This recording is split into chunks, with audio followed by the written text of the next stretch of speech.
بسم الله الرحمن الرحيم.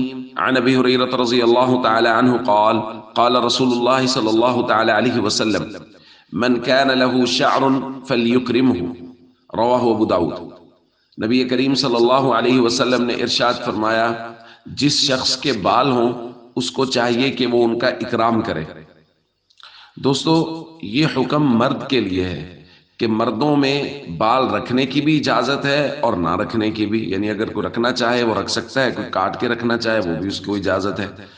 تو اس لیے کہا گیا ہے کہ جس مرد کے بال، چونکہ خواتین کے لیے تو ضروری ہے بال رکھنا، ان کو تو کاٹنے کی اجازت ہی نہیں ہے، تو جس مرد کے بال ہوں اس کو چاہیے کہ وہ بالوں کا اکرام کرے، کیونکہ پراگندہ حال رہنا یا بکھرے ہوئے بال رکھنا، اللہ کے نبی صلی اللہ علیہ وسلم نے اس کو شیطان کی علامت قرار دیا ہے۔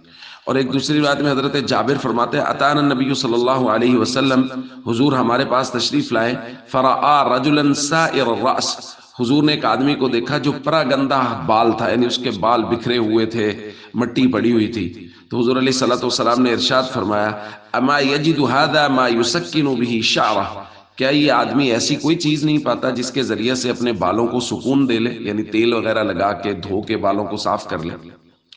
تو بال اگر کسی نے رکھے ہوئے ہیں تو اس کو چاہیے وہ بالوں کو صاف ستھرا رکھے۔ لیکن دوسری روایت میں حضور علیہ الصلوۃ والسلام نے نہا رسول اللہ صلی اللہ علیہ وسلم عن الترجل الا غبا، حضور نے فرمایا بالوں کے لیے الگ سے وقت نکالنا ایک دن چھوڑ کے ایک دن ہونا چاہیے، یعنی بالوں کو تیل لگانا ہے اس کے لیے تھوڑا وقت نکالنا پڑے گا، تو اس کے لیے حضور نے فرمایا روزانہ یہ کام نہ کریں کہ بالوں میں ہی الجھے رہیں۔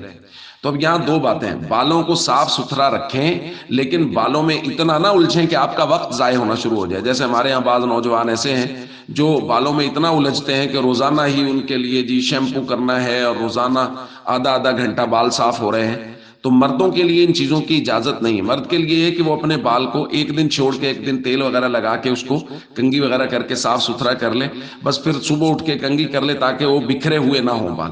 تو بالوں کا اکرام کرنا الگ ہے اور بالوں میں وقت ضائع کرنا الگ ہے۔ اکرام کرنے کا حکم دیا گیا ہے اور وقت ضائع کرنے سے منع کیا گیا۔ السلام علیکم ورحمۃ اللہ وبرکاتہ۔